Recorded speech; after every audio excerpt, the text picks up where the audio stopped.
नमस्कार, बहुत बहुत स्वागत है आपका। कोरोना कोविड-19 महामारी के रूप में सारी दुनिया में तहलका मचाए हुए है और भारत सरकार का प्रयास कोरोना कोविड-19 को पराजित करने का। कोरोना कोविड-19 को पराजित करने के लिए योद्धा मैदान में हैं, जिनके कंधों पर ये जवाबदारी है कि वह हर हाल में कोरोना कोविड-19 को पराजित करेंगे और करने के लिए वह मैदान में डटे हुए हैं। ऐसे ही एक ऊर्जावान अधिकारी से हमने चर्चा की। मध्य प्रदेश के दमोह जिले के यह अधिकारी डॉक्टर वेदांत तिवारी। डॉक्टर वेदांत तिवारी जो हैं वह मध्य प्रदेश के दमोह जिले में पदस्थ हैं और काफी बड़ी जवाबदारी उनके ऊपर है। इस समय वो कोरोना कोविड-19 से संबंधित एक बड़े अमले को नेतृत्व के रूप में देख रहे हैं, वो नेतृत्व कर रहे हैं उनका। चाहे वो मैदानी अमले की बात करें या कोरोना सेंटर की या कोरोना कोविड-19 के जो कोविड सेंटर बनाए गए हैं उनकी, सारे अमले को 24 घंटे लगातार उनकी निगरानी करना, पल पल की स्थिति पर नजर रखना और किसी को कोई समस्या आ जाती है तो उस समस्या का समाधान करना। ऊर्जावान डॉक्टर वेदांत त्रिपाठी से हमने चर्चा की। उन्होंने बेबाक तरीके से प्रश्नों का उत्तर दिया। मतलब कोरोना कोविड-19 महामारी के रूप में सारी दुनिया में है जी समय, और भारत और पूरा दमोह भी हमारा उससे अछूता नहीं है। कोरोना कोविड-19 को पराजित करने के लिए आप जैसे योद्धा लगे हुए हैं, किस प्रकार की तैयारी है आपके ऊपर, क्योंकि कंधे पर बड़ा भार है आपके, किस प्रकार की तैयारी चल रही है और क्या क्या योजना है? अभी इस समय पूरा स्वास्थ्य विभाग अपनी पूरी मेहनत कर रहा है। हमने बहुत सारी टीम बनाई हुई हैं और जो लोग भी शहर के बाहर से और किसी अन्य राज्य से शहर में आ रहे हैं, हम उन लोगों की पहले स्क्रीन करते हैं। स्क्रीन करने के बाद ही उनको शहर में प्रवेश देते हैं।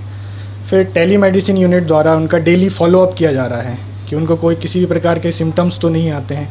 यदि कोई व्यक्ति हमें ऐसा मिलता है तो हम अपनी मेडिकल टीम उसके घर भेजते हैं, उसकी पुनः स्क्रीन करते हैं और यदि कोई सस्पेक्टेड व्यक्ति लगता है तो उसको हम अपने कोविड केयर सेंटर में लाते हैं और उसकी निगरानी की जाती है, सिम्टोमेटिक ट्रीटमेंट दिया जाता है। यदि सिम्टम्स और बढ़ते हैं तो उसको फिर हॉस्पिटल शिफ्ट किया जाता है और उसका इलाज किया जाता है। जैसे कि कोरोना जो है कोविड सेंटर, आप कोविड सेंटर में परिवर्तित कर रहे हैं। पहले आपने पास में क्वारंटाइन सेंटर थे और कोविड सेंटर आपके पास में शायद एक आ गया, 2। जी जी जी। कितने लोगों के रुकने की व्यवस्था इनमें है? पहले जो व्यवस्था की गई थी वो क्वारंटाइन सेंटर की थी कि कोई भी व्यक्ति बाहर से आता था तो हम उनको क्वारंटाइन सेंटर में रख देते थे और 14 दिन की निगरानी में रखते थे। परंतु अब सरकार की तरफ से परमिशन दे दी गई है, क्योंकि रेड जोन से भी व्यक्ति आ रहे हैं तो सभी को होम क्वारंटाइन किया जा रहा है जिनमें सिम्टम्स नहीं हैं। और जिन भी व्यक्तियों में हमें सिम्टम्स मिलते हैं हम उनको कोविड केयर सेंटर में रखेंगे। जैसे अभी दमोह में जो है 200 लोगों को रखने की व्यवस्था बनाई गई है। जैसे कि इसमें जो अभी आपके पास में जब से ये प्रारंभ हुआ जी, और उसके बाद आपने अभी तक कितने लोगों की सैंपलिंग की है? हमारे दमोह जिले में अभी तक 611 लोगों की सैंपलिंग की जा चुकी है, जिसमें से एक व्यक्ति पॉजिटिव पाया गया है और 85 लोगों की सैंपल रिपोर्ट अभी आनी बाकी है। बाकी 529 की रिपोर्ट्स आ चुकी है हमारे पास, वो नेगेटिव है सारी। जैसे कि डॉक्टर साहब लगभग 55-56 दिन से ज़्यादा समय व्यतीत हो चुका है जी, और इसमें देखा जाए तो पहले गति काफ़ी कम थी जी, गति कुछ अब बढ़ी चल रही। इसके पीछे का क्या कारण था? पहले ये था कि पहले लॉकडाउन था और लोगों का माइग्रेशन उतना नहीं हो रहा था, लेकिन अब जैसे ही अनुमति दे दी गई है, रेड जोन से भी लोग आ रहे हैं, संक्रमित क्षेत्र से लोगों का आना जाना बहुत ज़्यादा बढ़ गया है। इस वजह से सैंपल का नंबर भी बढ़ गया है। जो भी व्यक्ति बाहर से आता है और हमें सस्पेक्टेड लगता है हम उसकी तुरंत सैंपलिंग करा लेते हैं और सैंपल रिपोर्ट आने के बाद ही उनकी पूरी जांच करने के बाद यदि उनको कोई सिम्टम्स नहीं है तो उनसे एफिडेविट लेके उनको घर में होम क्वारंटाइन किया जाता है और उनकी निगरानी रखी जाती है। इसी वजह से अब सैंपलिंग ज़्यादा हो रही है, क्योंकि लोग ज़्यादा आ रहे हैं, खतरा ज़्यादा बढ़ गया है। आपके जो पूरे जिले की जो जवाबदारी आपके कंधों पर है, तो इसमें मैं ये पूछूंगा, चाहता हूँ कि स्टाफ जो आपके पास लगा हुआ है, किन किन विभागों का स्टाफ आपके साथ काम कर रहा है? मुख्यतः तो हमारा स्वास्थ्य विभाग का सारा अमला इस कार्य में लगा हुआ है। इसके अलावा भी शिक्षक हैं और वन विभाग से भी लोग आए हुए हैं और भी अन्य विभागों से लोग आए हुए हैं और सभी लोग मेहनत कर रहे हैं, तभी हमारा दमोह अभी तक सुरक्षित है। आयुष विभाग का कितना स्टाफ लगा हुआ है? आयुष विभाग का इसमें बहुत बड़ा योगदान है। यदि देखा जाए तो सारे आयुष जितने डॉक्टर्स आए हुए, नए भर्ती हुए हैं, जो यंग लड़के हैं, वो बहुत मेहनत कर रहे हैं। और सभी डॉक्टर्स आयुष वाले जो हैं, क्योंकि हमारे पास MBBS उतने नहीं हैं, जितने भी हैं सभी कर रहे हैं, लेकिन आयुष विभाग बहुत अच्छी मेहनत कर रहा है। आयुष विभाग की टीम पूरी की पूरी मैदान में दिखलाई देती है। जी जी। और स्क्रीनिंग में भी वो काफी, जी, वो स्क्रीनिंग में भी है, OPD में भी है, क्वारंटाइन सेंटर में है, कोविड केयर सेंटर में है, सभी जगह है। पर एक प्रश्न उपज के सामने आता है कि ये जिस प्रकार से वो स्क्रीनिंग करते हैं ऊर्जा के साथ, आप क्योंकि आप सेनापति हैं जी और आपके नेतृत्व में वो काम कर रहे हैं, तो लेकिन वो असुरक्षित सा महसूस करते हैं क्योंकि उनके पास वो सुरक्षा के वो उपकरण नहीं दिखलाई देते हैं। क्या कमी है? अब असुरक्षा वो इसलिए महसूस करने लगे हैं क्योंकि लोगों का बहुत ज़्यादा आवागमन हो गया है और फिजिकल डिस्टेंसिंग मेंटेन नहीं हो पा रहा है। प्रशासन लोगों को संभाल नहीं पा रहा है क्योंकि लोग हजार 2,000 लोग डेली आ रहे हैं और डेली उनकी स्क्रीन करना पड़ रहा है उनको, तो व्यवस्थाएं थोड़ी अव्यवस्थित हो गई हैं।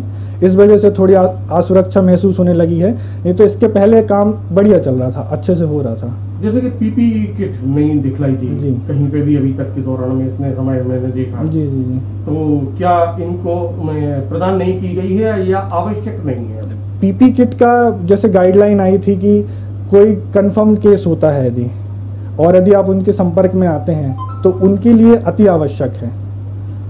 जैसे कि आप तो कोरोना कोविड का एक पेशेंट दमोह में प्रवेश कर दिया, तो उसकी देखरेख में जो लोग भी लगे हुए हैं सभी को PP किट प्रदान की जाएगी।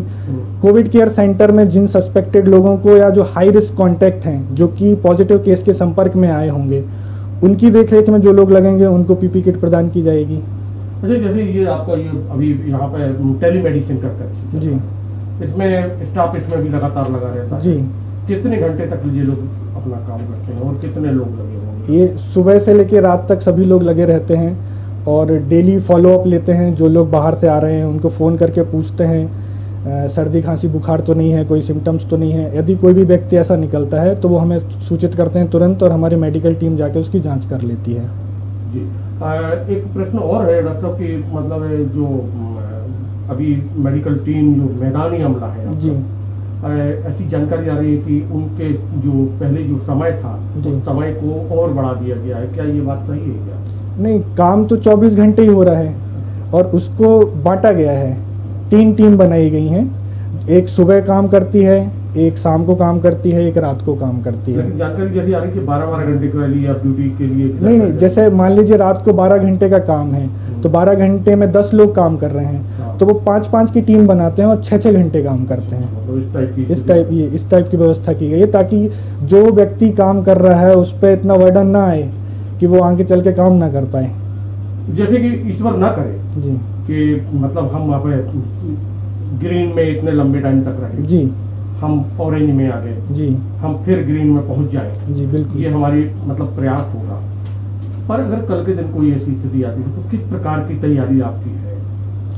इसी चीज को ध्यान में रखते हुए क्वारंटाइन सेंटर को कोविड केयर सेंटर में बदला गया है ताकि जैसे जैसे नंबर ऑफ पेशेंट बढ़ेंगे तो उनके जो भी कॉन्टैक्ट हैं, हाई रिस्क कॉन्टैक्ट जो कहलाते हैं, जैसे उनके घर वाले हो गए या जिनके साथ उनका उठना बैठना काम करना होता है, जो बहुत ज़्यादा कॉन्टैक्ट में होते हैं, तो उनको हम क्वारंटाइन कोविड केयर सेंटर में रखें और तब तक उनकी निगरानी रखें तब तक कि उनको कोई सिम्टम्स ना हो, और यदि सिम्टम्स आ रहे हैं तो वो ठीक हो जाएं, फिर ही उनको घर में जाने दें। तो इसी चीज़ की तैयारी करते हुए कोविड केयर सेंटर तैयार किए जा रहे हैं। एक आखिरी प्रश्न, आप चूँकि ऊर्जावान अधिकारी हैं और युवा भी हैं, आपने जैसे ही ज्वाइन किया और आपकी क्षमता को देखते हुए शायद विभाग ने आपको इतनी बड़ी जवाबदारी दी कि आप पूरे जिले की कमान संभाल सको, आपकी तरफ से ऐसा कौन सा संदेश होगा जो आम जनमानस के लिए भी और विभाग के लिए जो आपके अधीनस्थ अमला काम कर रहा है उनके लिए भी हो, कुछ ऐसा कोई संदेश? सबसे पहला संदेश तो मैं दमोह की जनता को देना चाहता हूँ कि आप यदि किसी भी संक्रमित क्षेत्र से आते हैं तो अपनी जांच जरूर कराएं। ये आपकी सुरक्षा के लिए भी है और आपके शहर के वासियों की सुरक्षा के लिए भी है। आपकी पूर्ण जिम्मेदारी ये बनती है कि आप शहर में प्रवेश तभी करें जब आपका मेडिकल जांच हो जाए। ये सबसे ज़रूरी चीज़ है, क्योंकि हमारे पास बहुत सारी कंप्लेन आ रही हैं कि लोग बाहर से आ जा रहे हैं और वो अपनी जांच नहीं करा रहे हैं, जिसके कारण सभी लोग भयभीत हो जाते हैं, आसपास के लोग, और फिर वो हमें कंप्लेन करते हैं, हमें अपनी मेडिकल टीम भेजनी पड़ती है। हमारे पास जितना भी स्टाफ है, सभी हमने स्टाफ अपना लगा रखा है, क्योंकि लोगों का आवागमन बहुत ज़्यादा बढ़ गया है। तो अब ये पॉसिबल नहीं हो पाता है कि हम अपनी मेडिकल टीम सभी के घर भेज सकें।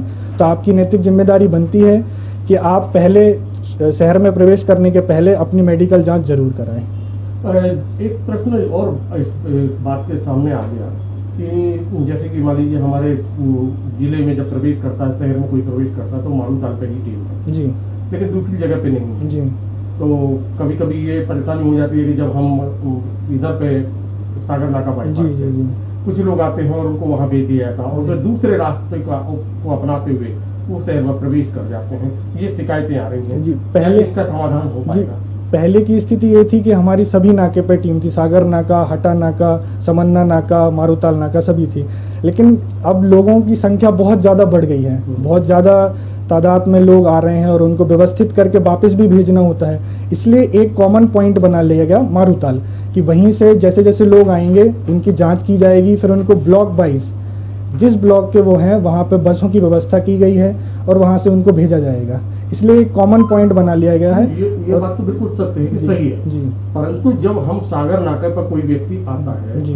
और उसको भेजा जाता है इस तरफ मारूताल के लिए, जी। अगर वो बीच के रास्ते को अपनाते हुए शहर में प्रवेश ऐसा हो रहा है, ऐसा हो रहा है। और इस चीज़ की ये समस्या के लिए मैंने कलेक्टर सर के सामने भी रखी थी कि इसका समाधान किया जाए। तो उन्होंने बोला था कि ऐसे जो रास्ते हैं उनको परमानेंटली ब्लॉक किया जाएगा, ताकि लोग उस नाके से मारूताल तक नाके, इतना कष्ट तो वो लोग कर सकते हैं, ये उनकी सुरक्षा के लिए भी है और बाकी लोगों की सुरक्षा के लिए भी, कि आप वहाँ से थोड़ा सा अपनी जिम्मेदारी दिखाएं और जहाँ पे स्वास्थ्य टीम है वहाँ पे जाके अपना चेक करा लें। हो सकता है कि भीड़ ज़्यादा होगी तो आपको थोड़ा सा समय लग सकता है, लेकिन ये बहुत ज़रूरी है, क्योंकि स्वास्थ्य विभाग के पास जितना भी साधन है सब हमने झोंक दिए हैं पूरा अपना, सब लोग 100 नहीं 200% दे रहे हैं और लगे हुए हैं सेवा में।